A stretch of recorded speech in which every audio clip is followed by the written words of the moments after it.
The Adventures of Two Young Boys in the Midwest. Catchy title. Repeat it and listen to the definite articles. The words spelled T-H-E. The Adventures of Two Young Boys in the Midwest. Welcome to another video where you can learn something about American English. And I'm sorry that I'm not a pretty and cute young girl, because I see there are a few of those out in the learning English video world, and they do get their fair share of viewers. I can't compete. I'm sorry.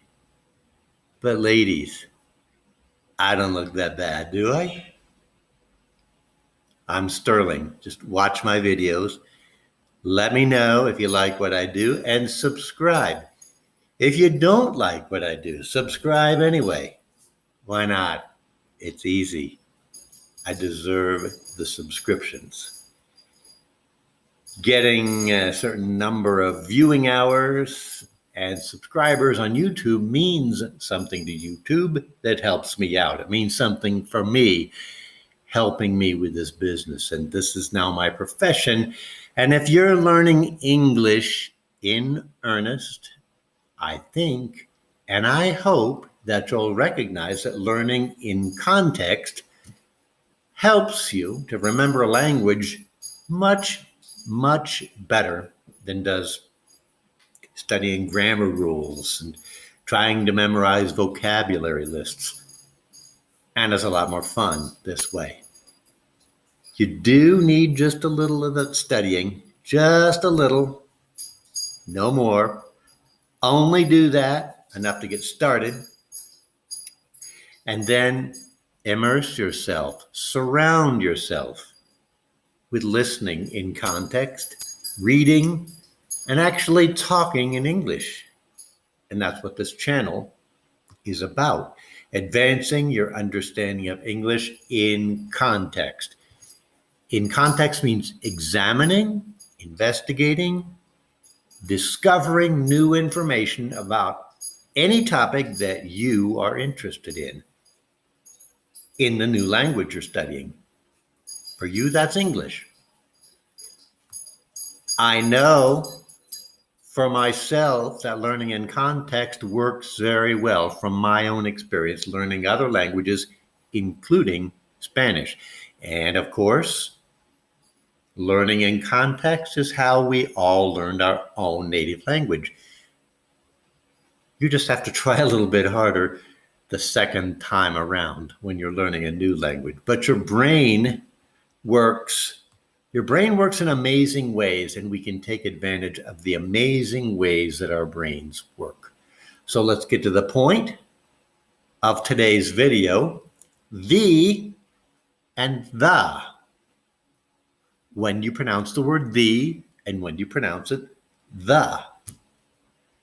We're going to listen for the difference in context. The or the, depending on the factor I will explain at the end.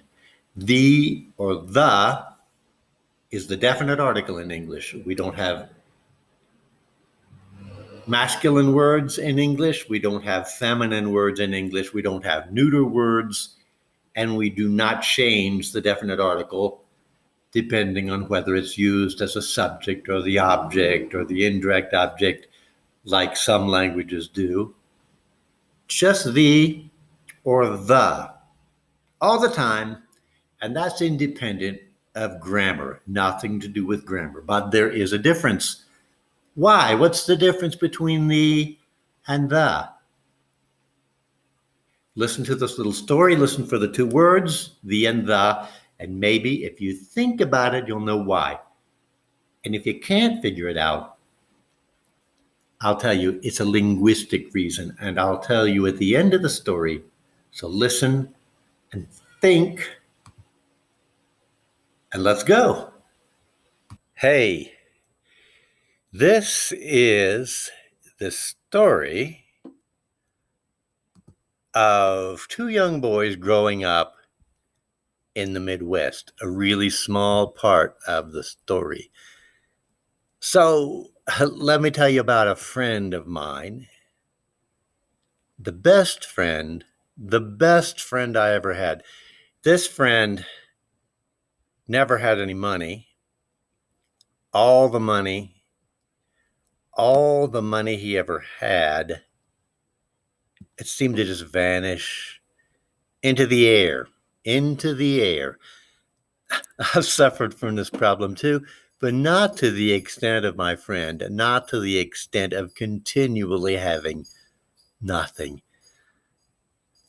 Anyway, the first time we met, the very first time was in the fourth grade, I think. I'm not sure, but to have a friend for that many years, well, the odds are against the probability. The odds are against the probability of being friends for that many years. But we have been, that's present perfect tense, by the way. We have been friends. We started being friends 55 years ago, and we still are friends. We have been friends for something like 55 years. I don't know exactly. Uh, and we've lost track of each other again. The last time I saw Johnny, the very last time was when my mom died, which was now over 4 years ago. We both lived in Florida, but on the opposite coasts. Johnny lived on the West Coast, and I didn't really live on the East Coast, but rather more like in the center of the state, not on the East Coast. But anyway, the distance wasn't insignificant. We both grew up in the state of Ohio, which is 1,000 miles away, more or less, from Florida.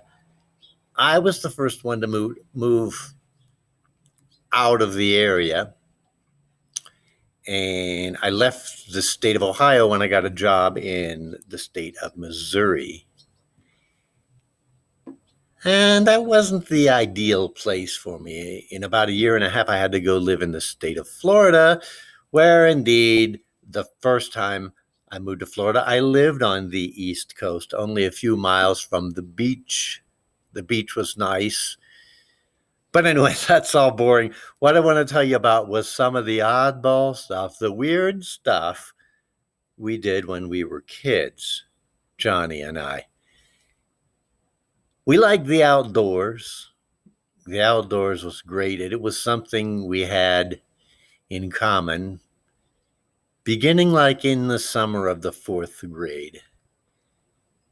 In the fourth grade, I hung out with a group of some of the other neighborhood boys, and we all had BB guns, pellet rifles, air guns. I don't know, maybe something kids don't play with in Mexico. But anyway, we had BB guns. Now, some of the boys would get together and they would wear safety goggles to protect their eyes, which was the only smart thing they did, the only smart thing, the only intelligent thing. And then they would play war games. They would shoot at each other with their BB guns. And sometimes they did hit each other, but it was with BB guns and non-lethal, BB guns. The BBs made little welts in your skin, little purple bruises that stick out of your skin when you get shot. And honestly, I swear, I didn't play those games. They said I was the chicken. I was the chicken boy. But my dad taught me to never play games with guns, even air guns, because guns can be serious business. But so I never played in the war games, but I learned to shoot real guns in a very responsible way with my dad in organized sports competitions. That's a different topic. But anyway, we did go out with our air-powered BB guns and we shot things. We shot little birds, we shot sparrows and lizards and snakes and stuff like that.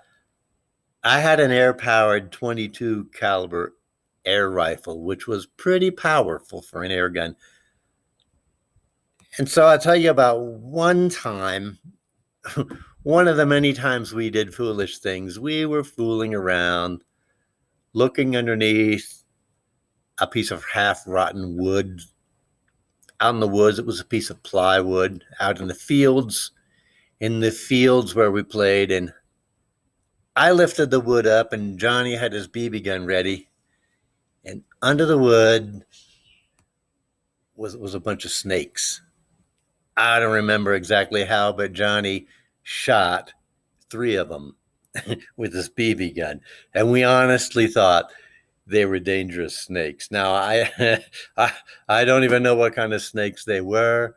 For us, we thought all snakes were dangerous, and then we carried them back home. We went marching through the neighborhood, between the houses, walking through the houses, carrying the snakes that Johnny just killed. And Johnny was singing a little song he made up because we did this a lot. It was very weird. And the song went something like this. We got the snakes. We got the snakes. Hi-ho the dairy-o, we got the snakes. So this song was to the tune of The Farmer in the Dell, The Farmer in the Dell. If you know that. Maybe not. Maybe you have to be an American growing up in the Midwest to know that. But if you ever were an American kid back in the day, you know what I'm talking about. So I don't know how to end this story because we did some other really stupid things when we were more grown-up kids, like later when we were 18, 19, 20 years old. That's enough for now. This is the end of the story, to show you the 2 ways to pronounce the definite article THE. Okay, so there's a simple rule. Did you get it? The vowel sound in THE depends on the first sound of the word following THE. If that sound is a vowel, you say the. If that sound is a consonant, you say the. And if you think about it, it's just a linguistically natural thing to do. It's really hard to move from one word to another when the end of the word ends in a vowel and the beginning of the next word is also a vowel. So that long E sound sort of makes the transition easier to hear, and it's natural. It makes the 2 words sound more separated from each other.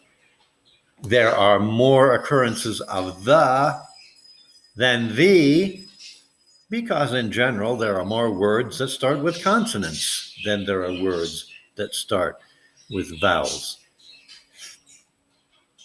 In addition to that, and I didn't do this in the story, but if you want to emphasize a noun, then you usually would pronounce it the, just to emphasize. Like for example, I don't know where he is. I think he went upstairs, but I have the best dog in the world. I mean it. He is the best dog in the world. But in general, in normal conversation, just follow this rule of vowels and consonants to know whether to say the or the. So I hope you learned something. Following this rule when you speak in conversation can help you sound a lot more like a native speaker. Don't forget to subscribe to my channel, please. Subscribe to my channel, and I'll see you in the next video as soon as I make it. I never know when I'm making the next video. Bye until next time.